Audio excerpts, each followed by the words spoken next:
After spending 6 months in Baja California Sur, traveling and eating and living in Todos Santos, in San Jose del Cabo, we rented cars, we researched, we took tours, we did a massive road trip all the way up to Loreto and Mulegé, and so yeah, I want this video to be a sort of collection of the best of this state. There is so much to see and do here, so much more than I initially thought when we got here, so much more than I think a lot of people realize when they book their trips to Cabo San Lucas or even just to Todos Santos or La Paz. There's even more to see and do in between all these places, and this video will help show you a little slice of those places. We'll start with perhaps the most infamous and the most southern. Cabo San Lucas is located at the southern tip of Baja California Sur. It's easy to get to, has tons of resorts, has one of the most beautiful views over the ocean that I have ever seen, and is a really fantastic place to start if you've never been to Baja California Sur. Sure, it's touristy, but it's popular for a reason. The beaches are incredible, the hotels are top-notch and often quite affordable. There are tons of restaurants that are cheap and serve up seriously great Mexican food. There are lots of local hikes to do, and you can get out onto the water to see whales, go fishing, or simply rent a kayak or a paddleboard for the day and enjoy the different bays.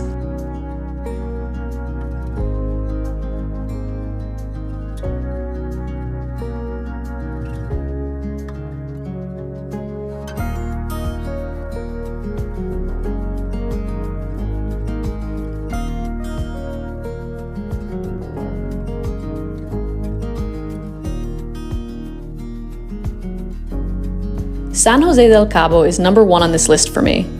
After spending 3 months living there, I fell in love with it both as a place to live and as a vacation spot. If you're an outdoor lover, you want to have a good nightlife, you want great restaurants, be close to stunning beaches where you can swim or surf or just lay on the sand and have a great tan, San Jose del Cabo is the place to base yourself or to start your Baja California Sur adventures, in my humble opinion. If you're short on time, you can pick just one of the Cabos to spend your time and then take the bus, a taxi, or a rental car over from one to the other for a day trip. They're only 30 minutes away from each other along the tourist corridor.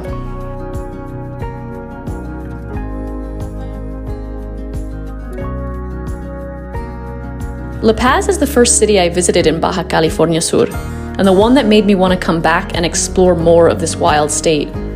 The beaches here are some of the best I've ever seen in the world, with shallow and calm turquoise waters, the island of Espiritu Santo, the food scene, the craft beer bars, those sunsets. It's where the desert meets the Sea of Cortez and where you can easily spend a week beach hopping with plenty of fish tacos in between.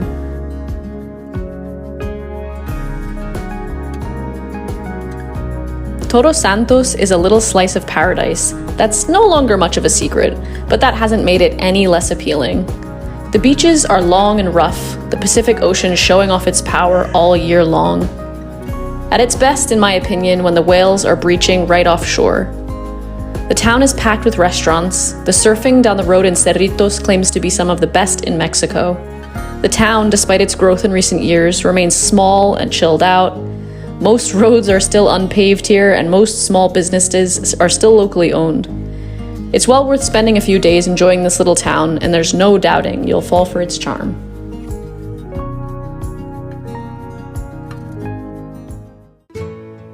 About halfway between La Paz and San Jose del Cabo, Los Barriles is a dusty beach town along the Sea of Cortez.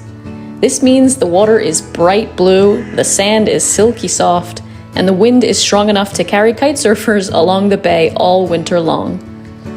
For such a small town, it packs a lot of excitement, including almost 80 restaurants, ATV rental shops, kite surfing schools, beaches perfect for swimming and paddleboarding once the wind has gone, and hiking and mountain biking spots right off the main highway.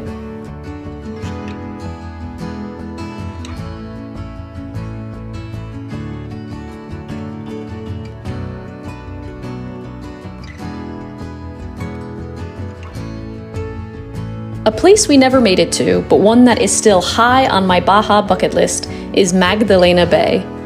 Right in this little bay on the west coast of Baja California Sur, about halfway between La Paz and Loreto, is where to go to have the most magical experience with gray whales.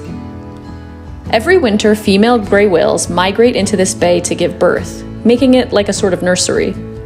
Local fishermen can take you out in small boats into the bay, where you can see the whales inches away from the boat.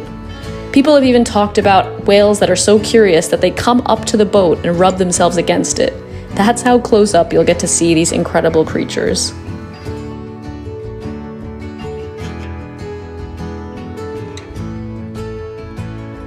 As you head north, the cities get further and further apart, and the landscape gets even more incredible. Winding through the mountains to get to Loreto, or even better, to the small nearby town of San Javier, are some of the most breathtaking roads I've ever taken in Mexico. Loreto is a fantastic place to base yourself to get out to the nearby islands of Coronado, Carmen, and Danzante. It's also surrounded by incredible mountains where you can go hiking or mountain biking. It's one of the most popular spots in the state to go fishing for big boys like snapper, yellowtail, grouper, marlin, sailfish, and even tuna.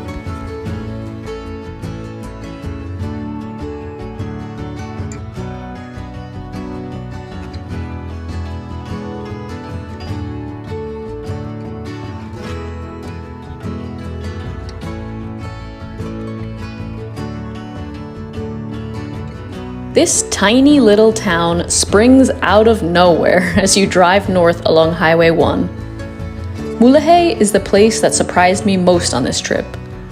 Thanks to the missionaries who built a settlement here, the river that splits the town in half is lined with palm trees, making this oasis feel even more like paradise. It's calm, it's quiet, it has almost nothing going on here other than being a peaceful place to spend some time. We came here initially to visit the nearby cave paintings at La Trinidad, which was incredible and an activity I highly recommend taking part in while visiting. But we stayed for the laid-back vibes and sense of peacefulness that the town exudes around every bend in the river.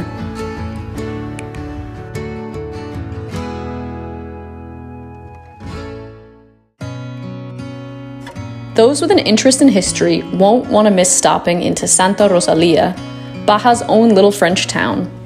Santa Rosalia was founded by a French mining company called El Boleo back in 1884 and was here digging up copper mines until the mines closed in 1954. They left behind distinct architecture, mining equipment, and really good bread.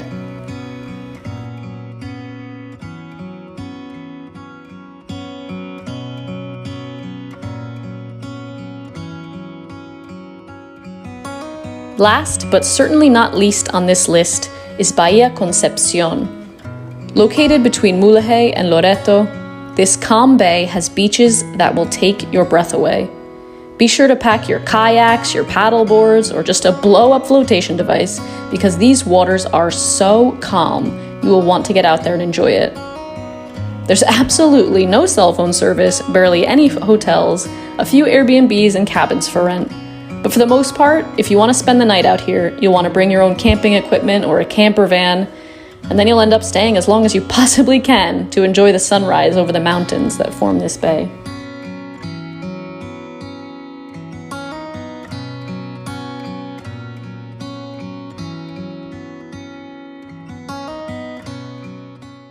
I hope you guys enjoyed this video. If you did, please give it a thumbs up. It really supports my channel. This past week, I finally released my Baja California Sur guidebook. I'm so excited to share even more of this amazing state with you guys. I will link below. You can either get it in a PDF, which you can download and carry with you on your phone, or you can buy it as a paperback book on Amazon. I'll pop both those links below and I'll add it to the comments as well so that you don't miss out. I'm so appreciative across the last 6 months for all of you and your feedback, your comments, your emails. They have helped make this book even better than I could have possibly made it myself on my own. So I'm so grateful to all of you for your support through all of this. It wouldn't exist without you. Thanks as always for watching, and I will see you next time. Bye.